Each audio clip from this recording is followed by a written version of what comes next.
Hi friends, welcome to Shailaja cooking. ఈరోజు వచ్చి మనం మామిడి అల్లం పచ్చడి ఎలా చేయాలో చూద్దామండి. ఈ పచ్చడిని వేడివేడి అన్నంలోకి నెయ్యి వేసుకుని తింటే చాలా బాగుంటుందండి. అలాగే దీని టేస్ట్ వచ్చి మనకి మామిడికాయ అల్లం రెండు కలిపిన టేస్ట్లో ఉంటుందండి ఈ పచ్చడి.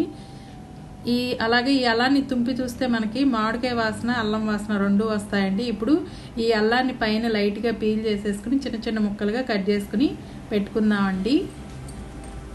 ఇప్పుడు స్టవ్ వెలిగించుకుని ప్యాన్ పెట్టుకుని ప్యాన్ హీట్ అయిన తర్వాత 3-4 టేబుల్ స్పూన్ల నూనె వేసుకుందామండి.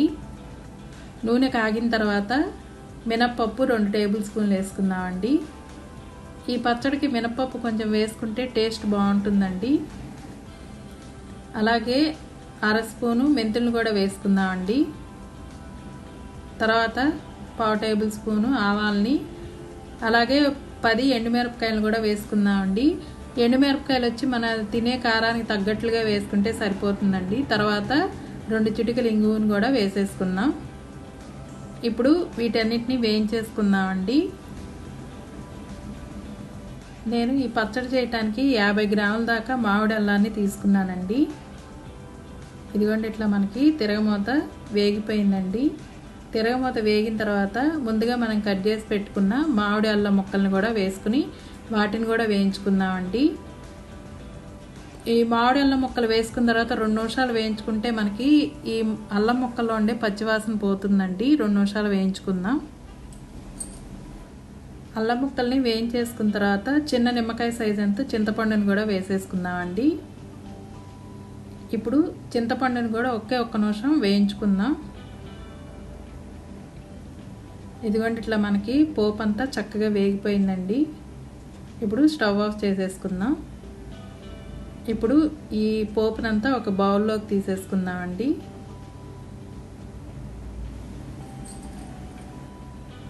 ఇప్పుడు 1/2 టేబుల్ స్పూను పసుపును కూడా వేసేసుకుని ఈ తిరగమూత అంతని చల్లారబెట్టుకుందామండి.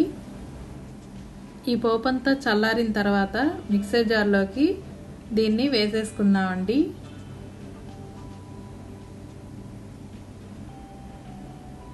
ఇప్పుడు రుచికి సరిపడా ఉప్పును కూడా వేసుకుందాం.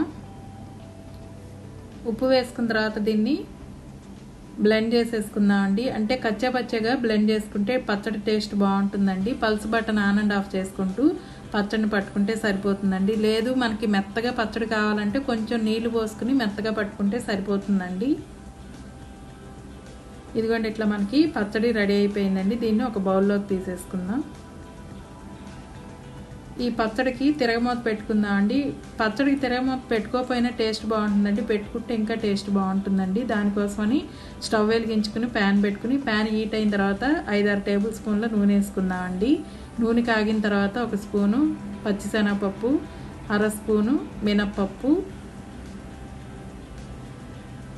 7-8 మెంతి గింజలు, 1/2 టేబుల్ స్పూను ఆవాలు, అలాగే 2-3 ఎండుమిర్చిని తుంపి వేసేసుకుందామండి.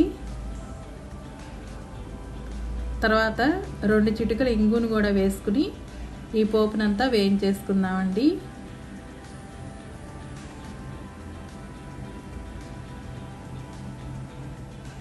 ఇదిగోండి, ఇట్లా మనకి పోపు చక్కగా వేగిపోయింది. ఇప్పుడు స్టవ్ ఆఫ్ చేసేసుకుని ఈ పోపుని పచ్చడి మీద వేసేసుకుందామండి. అన్నంలోకి ఈ పచ్చడి ఒక్కటి ఉంటే చాలండి, కడుపు నిండా అన్నం తినచ్చు, అంత టేస్ట్గా ఉంటుందండి.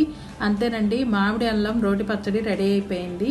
మీరు కూడా ఒకసారి ట్రై చేయండి. మీకు నచ్చితే కనుక లేటెస్ట్ వీడియోస్ కోసం శైలజ కుకింగ్ని లైక్ చేసి సబ్స్క్రైబ్ చేసుకోండి. అలాగే మీ ఫ్రెండ్స్ అండ్ రిలేటివ్స్కి షేర్ చేయండి. Thanks for watching.